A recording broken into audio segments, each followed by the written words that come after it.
Coders, आज हम लोग डिस्कस करने वाले हैं जो programming language C plus plus use कर रहे होंगे या एफएसडी कर रहे होंगे या वेब डेवलपमेंट के लिए स्टार्टअप कर रहे होंगे। उसके लिए जो बहुत बिगनर्स लेवल पे जो हमें कुछ सेटिंग्स करनी होती है अपने कंप्यूटर में, वो हम लोग आज डिस्कस करेंगे। तो अगर मैं बात करूं सी प्लस प्लस की, तो सी प्लस प्लस को स्टार्ट करने के लिए हमें मीन जी डब्ल्यू चाहिए होता है। लेकिन उसमें बहुत सारे ट्यूटोरियल्स यूट्यूब पे हैं और मतलब समटाइम्स हम बहुत कंफ्यूज हो रहे हैं। ओके, तो मैंने एक सिंपल सा उसका हैक निकाला है कि विद इन 2 स्टेप्स में आपका वीएस कोड में सी प्लस प्लस इंस्टॉल भी हो जाएगा, और उससे एक बेसिक्स प्रोग्राम्स हम लोग अभी बना के देखेंगे भी। तो अगर आपको ये स्टार्ट करना है तो आपको कुछ नहीं करना है, बस एक फाइल डाउनलोड करनी है।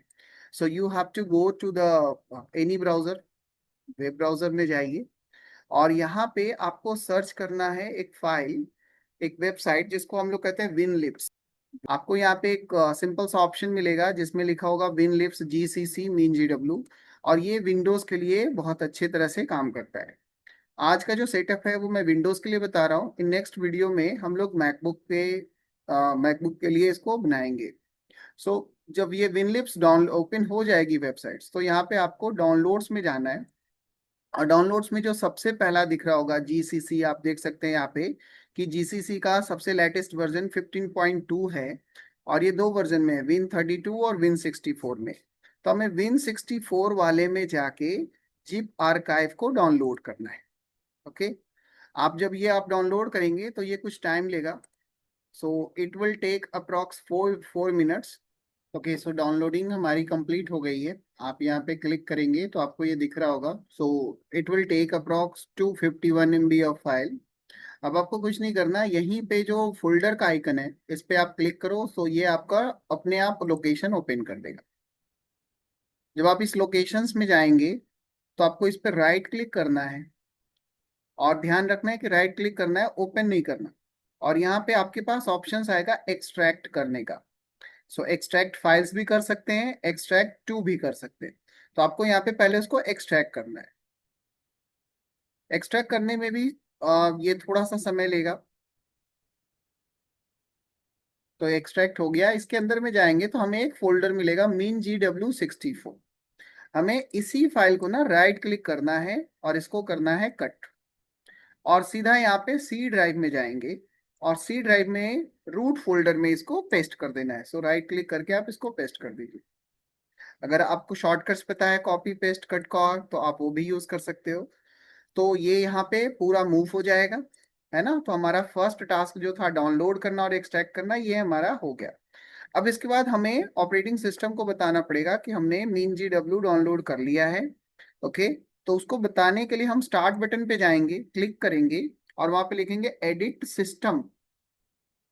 जब आप एडिट सिस्टम लिखेंगे तो यहाँ पे आ जाएगा एडिट सिस्टम इन्वायरमेंट वेरिएबल्स। आपको इसके अंदर में जाना है, और फिर यहाँ पे आपको इन्वायरमेंट वेरिएबल्स पे क्लिक करना है। इसके अंदर में दो सेक्शंस होते हैं। तो जो अबव सेक्शन है वो यूजर के लिए होता है, जो नीचे सेक्शन है वो हमारा सिस्टम के लिए होता है। तो हम सिस्टम में पाथ में जाएंगे, यहाँ पे कोई नई फाइल नहीं क्रिएट करनी, हमें पाथ में जाना है, और यहाँ से एडिट पे क्लिक करेंगे। ये जो पहले से चीजें हैं इसको एज इट इज वैसे ही रखना है। आपको यहाँ पे न्यू पे क्लिक करना है, और यहाँ पे जो आपने यहाँ पे आपको पेस्ट करना है। अब ये पेस्ट पाथ क्या होगा, तो हमें वापस हम जाएंगे यहाँ पे मीन जी डब्ल्यू फोल्डर में जो हमारे बैकएंड में था। इस पे डबल क्लिक करेंगे, इसके अंदर एक बिन फोल्डर आएगा, और इस बिन फोल्डर में अगर आप देखेंगे तो एड्रेस बार पे आपको क्लिक करना है। तो ये पूरा पाथ सिलेक्ट हो जाएगा, जैसे ही आप क्लिक करेंगे सिलेक्ट हो जाएगा। सिलेक्ट नहीं हुआ है तो उसको माउस से सिलेक्ट करके इसको कॉपी कर लीजिए। यहाँ से कॉपी करके इसको मिनिमाइज कर देंगे, और यहाँ पे जो हमने न्यू फाइल बनाने के लिए करा था न्यू रजिस्ट्री के लिए, सो न्यू में जाएंगे और इसको पेस्ट कर देंगे। यहाँ पे 2 बार ओके प्रेस करना है, और फिर फाइनल ओके पे इसको अप्लाई कर देना है। अब आपका जीसीसी इंस्टॉल्ड हो गया। अब आपको यहाँ पे क्या करना है, वीएस कोड ओपन करिए, जहाँ पे भी आपका लोकेशन है सर्च करके ओपन कर सकते हैं।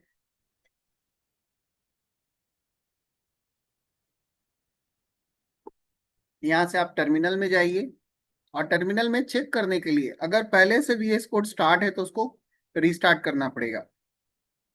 सो टर्मिनल में जाके हम यहाँ पे लिखेंगे, तो उसके लिए हम यहाँ पे लिखेंगे GCC dash dash version. Okay, तो आप देख पा रहे होंगे यहाँ पे वर्जन आ रहा है 15.2, तो हमारा GCC इंस्टॉल्ड हो गया। अब अगर मैं यहाँ पे G प्लस प्लस भी यूज करना चाहूँ तो वो भी मैं देख सकता हूँ। सो G plus plus minus minus version, अगर ये लिखेंगे तो भी आपको सेम वर्जन मिलेगा। तो हमारा C प्लस प्लस की कोडिंग अब कर सकते हैं। अब इसके लिए एक और एक्सटेंशन है जो बहुत हेल्पफुल है, उस एक्सटेंशन को हम लोग कहते हैं code runner. So code runner में आप जाएंगे,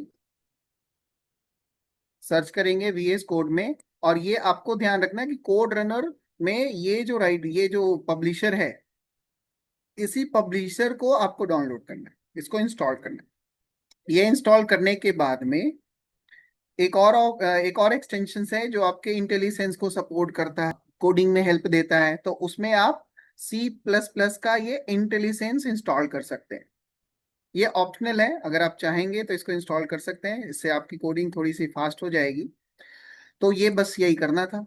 अब इसके बाद हम एक फाइल बना के देख लेते हैं। तो हमने फाइल ओपन किया, ओपन फोल्डर किया। आप ध्यान रखो कि जब भी आप VS कोड पे काम करो तो आपको एक फोल्डर पे काम करना होता है, अगर फोल्डर पे काम करेंगे तो ज्यादा आसानी होगी।